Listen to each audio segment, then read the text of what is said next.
Baik, Assalamualaikum warahmatullahi wabarakatuh. Perkenalkan, nama saya Benjo Prasetyo dengan NIM 2023 101103111006. Sini saya akan menjelaskan terkait teori bentuk-bentuk pemerintahan. Jadi, teori bentuk-bentuk pemerintahan adalah kerangka klasifikasi yang digunakan untuk memahami bagaimana kekuasaan politik diorganisasikan, siapa yang memegang kekuasaan, dan untuk apa tujuan kekuasaan itu dijalankan. Teori ini berkembang dari pemikiran klasik atau Yunani kuno hingga teori modern yang mempertimbangkan struktur konstitusional dan hubungan antar lembaga negara. Jadi teori yang pertama kita mulai dari teori klasik, yang dimana dalam teori klasik ini ada teorinya Plato. Plato dalam Republik mengklasifikasikan bentuk pemerintahan berdasarkan tingkat kebaikan dan keburukan moral para pemimpin. Yaitu yang pertama ada aristokrasi, yang dimana pemerintahan oleh orang-orang bijaksana atau filsuf untuk kebaikan bersama, bentuk ideal menurut Plato. Yang kedua ada demokrasi. Demokrasi adalah pemerintahan oleh orang yang mengejar kehormatan dan kemuliaan dan sudah mulai menyimpang dari ideal. Selanjutnya oligarki, yang dimana pemerintahan oleh segelintir orang kaya yang mementingkan diri sendiri. Yang keempat ada demokrasi, yang dimana pemerintahan oleh rakyat, tetapi menurut Plato bisa jatuh ke arah anarki karena terlalu bebas. Yang terakhir ada tirani, adalah bentuk terburuk pemerintahan oleh satu orang yang bertindak semata-mata untuk kepentingan pribadinya. Teori klasik yang kedua yaitu adalah teori Aristoteles, yang dimana Aristoteles dalam Politika mengklasifikasikan bentuk pemerintahan berdasarkan jumlah pemegang kekuasaan dan tujuan pemerintahan untuk kepentingan umum atau pribadi. Jadi bentuk pemerintahan yang benar untuk kepentingan umum, yang pertama yaitu adalah monarki, yang dimana pemerintahan oleh satu orang untuk kepentingan bersama.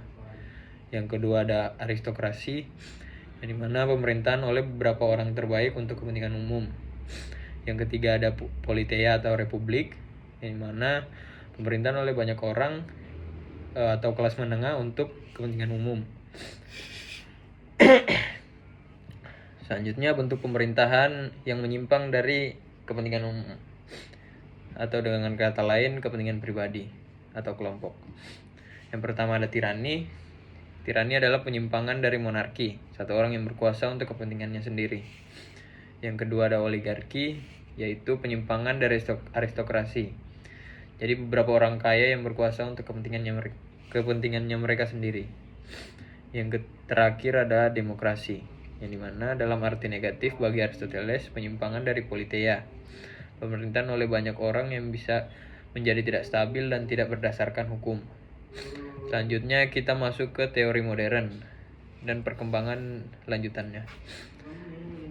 Di dalam teori modern yang dipopulerkan oleh Hobbes, John Locke, dan Rousseau, yaitu teori kontrak sosial, yang dimana para pemikir ini tidak hanya mengklasifikasikan bentuk pemerintahan, tetapi untuk menjelaskan asal-usul legitimasi pemerintahan. Di sini Thomas Hobbes berpendapat bahwasannya tanpa pemerintahan, kehidupan manusia brutal dan pendek. Ia mendukung pemerintahan yang kuat berpusat, cenderung otoriter untuk menjaga ketertiban. Selanjutnya John Locke di sini berpendapat yaitu pemerintahan dibentuk untuk melindungi hak-hak individu seperti hidup, kebebasan, dan properti.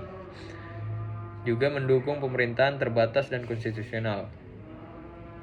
Di sini Jean-Jacques Rousseau berpendapat bahwasannya ia menekankan kehendak umum atau volonté générale, yang dimana pemerintahan yang sah adalah mencerminkan kehendak bersama rakyat untuk kesejahteraan umum.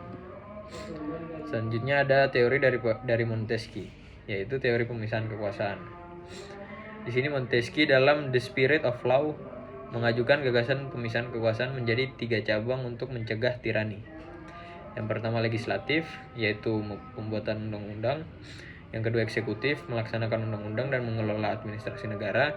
Dan yang terakhir yaitu yudikatif. Yudikatif mengadili dan menafsirkan hukum. Gagasan ini menjadi dasar banyak sistem pemerintahan modern, termasuk sistem presidensial dan parlementer. Selanjutnya, klasifikasi modern. monarki, dan republik. Dalam teori modern, bentuk pemerintahan sering dibedakan secara sederhana menjadi monarki, yaitu kepala negara atau adalah raja, biasanya turun-temurun bisa menjadi monarki absolut atau monarki konstitusional. Yang kedua itu republik, kepala negara adalah presiden, dipilih tidak turun-temurun, kekuasaan berasal dari rakyat dan diatur oleh konstitusi.